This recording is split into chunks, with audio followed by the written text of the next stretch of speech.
Hello and welcome to my YouTube channel Chem for Life. Today we'll be exploring surface tension, viscosity, models and explanations all in relation to water in a fun and innovative way. Surface tension is the force near a surface of a liquid due to unbalanced molecular forces. It arises from the cohesive forces between liquid molecules, making the liquid surface behave as if it has an elastic membrane stretched over it. To demonstrate surface tension, we can create a surface tension propelled paper boat. The equipment needed for this experiment is a piece of cardboard, dish, cotton bud, 100 ml of water and detergent.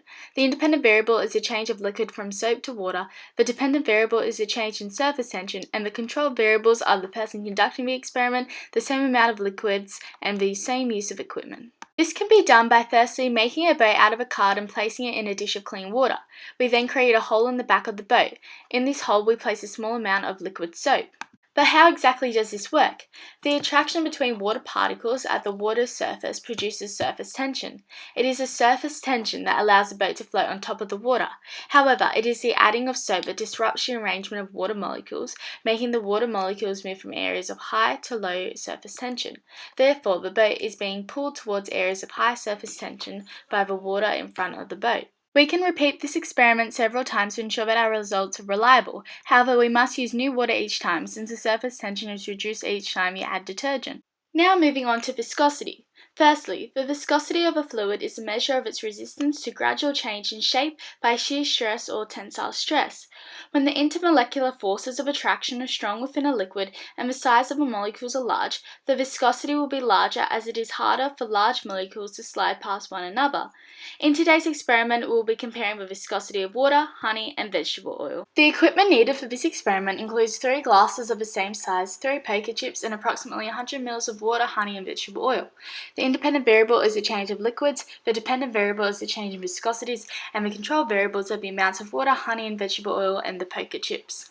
Firstly, we are going to gather 3 clear glasses and fill them with water, vegetable oil and honey. Carefully drop 1 poker chip into each jar and time how long it takes for the poker chip to sink to the bottom of the jar. The results conclude that the poker chips took longer to sink into the jar filled with honey than the jars filled with water and cooking oil.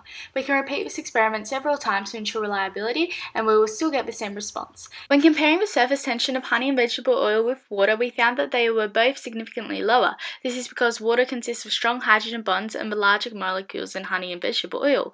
The diagram shows the intermolecular forces in water. The electrons in the covalent bond of water are not evenly shared as oxygen is electronegative, causing it to be polar and dipole-dipole. If the atoms involved in the polar molecule are hydrogen with nitrogen, oxygen, and fluoride, it is said to have hydrogen bonding. Therefore, water contains the strongest type of intermolecular forces, which is hydrogen bonding. Water crickets can walk on water as the surface tension makes the liquid surface behave as if it has an elastic membrane stretched over it.